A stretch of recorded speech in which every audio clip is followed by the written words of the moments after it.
Assalamu alaikum students, welcome back to Mathematics Point. Today I am here with the chapter Linear Equations and Simple Inequalities, and today we will do the question number 6 because in the starting videos we have covered the question number from 1 to 5. Now let's move towards the book to read out the statement.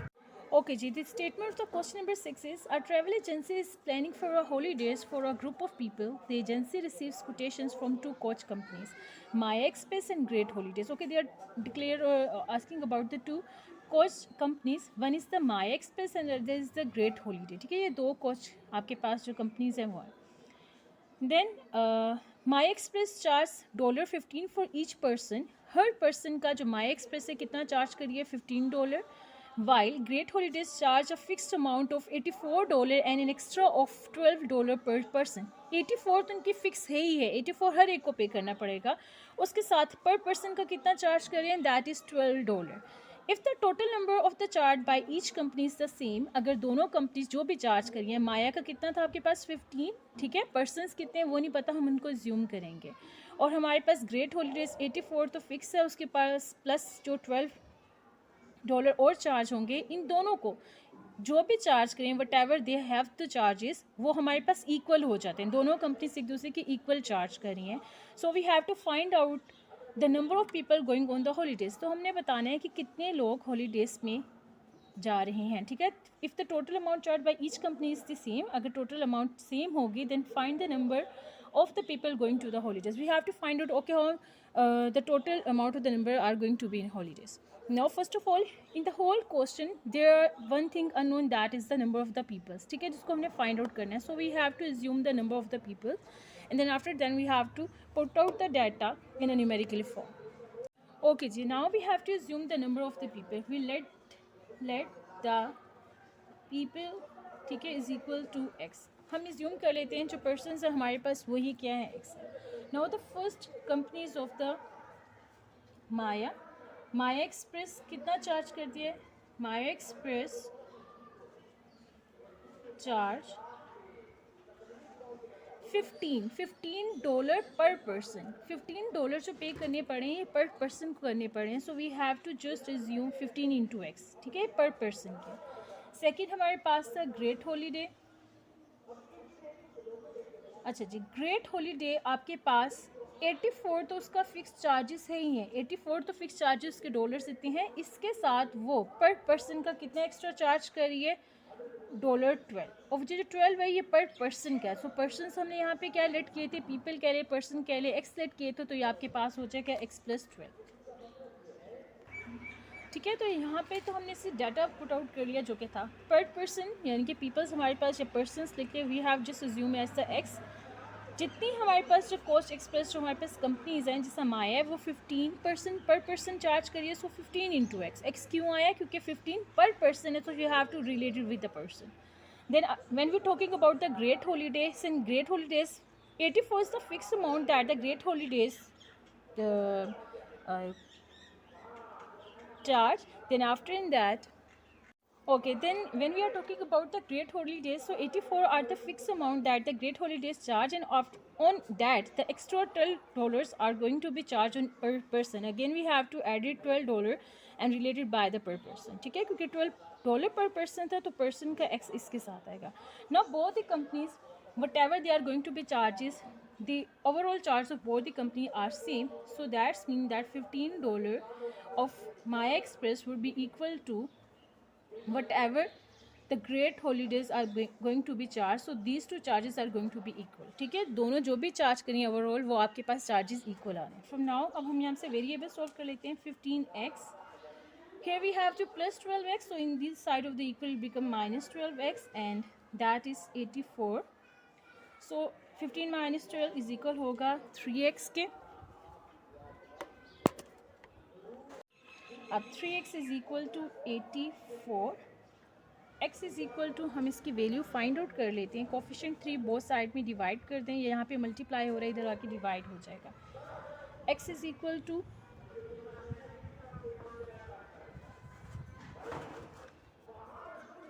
3 2s are 6, to carry 3 8s are 24.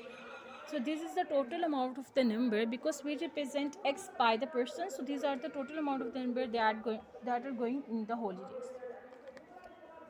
Okay, ji, now read out the statement of question number 7. In a school, the number of the boys who play soccer is 3 times as much as the number of boys who play badminton. अच्छा जी, जो आपके पास 2 games हैं, एक badminton है और second हमारे पास जो game है वो कौन सी है, सोकर गेम है. अब जितने बंदे आपके पास बैडमिंटन खेल रहे हैं, सोकर के स्टूडेंट्स या जो बंदे हैं, जो प्लेयर्स हैं, वो उसके 3 टाइम्स ज़्यादा है. बैडमिंटन कितने स्टूडेंट्स खेल रहे हैं, कितने बॉयज़ खेल रहे हैं, हमें कुछ भी नहीं पता. If the 12 boys who play सोकर प्ले बैडमिंटन इंस्टेड, अब क्या होता है, वो 12 बॉयज़ जो कि सोकर प्ले कर रहे थे, अगर वो सोकर टीम से सोकर के बजाय बैडमिंटन खेलना शुरू कर देते हैं, तो आप बताएं the number of the boys who play each of this sports would be the same. अब 12 सोकर से जब माइनस करके बैडमिंटन की टीम में आ गए तो अब दोनों के प्लेयर्स इक्वल हो गए. हमने बताना है find the number of boys who played badminton के नंबर ऑफ बॉयज़ जो कि बैडमिंटन खेले थे वो टोटल कितने थे. आप सबसे पहले सिनेरियो देखें. First of all the number of boys who played the badminton we don't know what are the number of the boys who play badminton. So you have to assume the very basic thing. आपने badminton boys को जो players हैं उनको assume कर लेना, कोई भी variable late कर लें. आफ्टर इन दैट हम इस स्टेटमेंट को फुलफिल करेंगे कि जो सोकर के प्लेयर्स हैं that is 3 times more than of the badminton. फिर हम इसे न्यूमेरिकल फॉर्म में क्रिएट करेंगे इक्वेशंस. ओके जी, now when we are moving towards the solution, so first of all we have to assume the players who played badminton. ठीक है, हमें नहीं पता तो हम इसकी वैल्यू अज्यूम कर लेते हैं. Players that play badminton.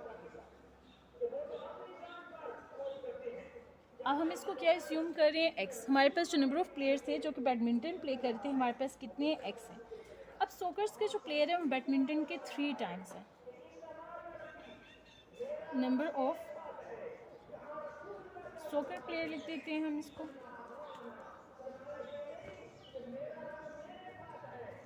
कितने 3 टाइम्स ज़्यादा बैडमिंटन के प्लेयर्स हैं. सो हमारे पास हो जाएगा 3x.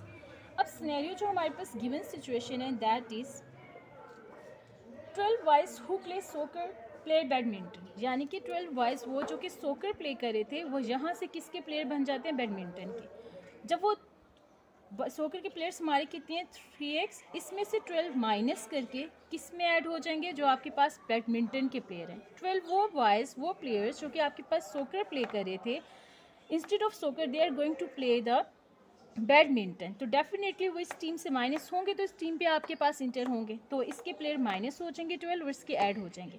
जब ये 12 पर्सनस यहाँ से 12 बॉयज़ यहाँ से इस कैटेगरी में शिफ्ट करते हैं तो अब दोनों के प्लेयर्स इक्वल हो चुके हैं. So you have to put the equal sign. ठीक है, दोबारा से अपनी स्टेटमेंट देख लें.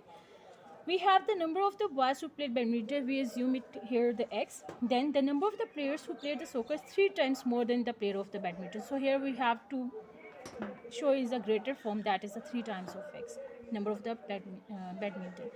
Then the situation is that the number of boys who played soccer, 12 of that move towards the badminton team. So here we add 12 in the badminton team and from the soccer team we have to subtract 2 person. At a time एक बंदा ये एक team में हो सकता है, ये दूसरे में हो सकता है. अगर 12 person यहाँ से रिमूव होंगे तो इस टीम पे जाएंगे, अदरवाइज वो नहीं जा सकते. ठीक है, जब ये आपके पास डिस्ट्रीब्यूशन हो जाती है, now the players of both the teams are going to be equal. दोनों इक्वल हो गए. अब आप इसको सिंप्लीफाई कर लें. 3x, x जहाँ पे पॉजिटिव है इधर आके माइनस हो जाएगा. This 12 and this when minus 12 move towards the other side, so it become plus 12. So 2x is equal to 24. Now we have to find out the value of the variable. 2x is equal to 24. ठीक है, coefficient 2 both side से remove कर दें. So x is equal to 2 1s are 2, 2 2s are 4, 12. So value of x is 12. Now we assume that the number of players who that plays badminton. So x is the variable of x represent the number of players who play badminton. So that's mean badminton players are 12. So you can write down the statement. Badminton players is equal to 12. So this is your answer. So students, this is done with the lecture question number 6 and 7. Inshallah in the next video I will solve the question of exercise 5C, question number 8 and 9. So if you have any query related to these 2 questions, so you can put your query in the comment section. And the very important thing again, if you don't subscribe the channel, so you have to subscribe it, like the video and share the video. Take care yourself. Allah Hafiz.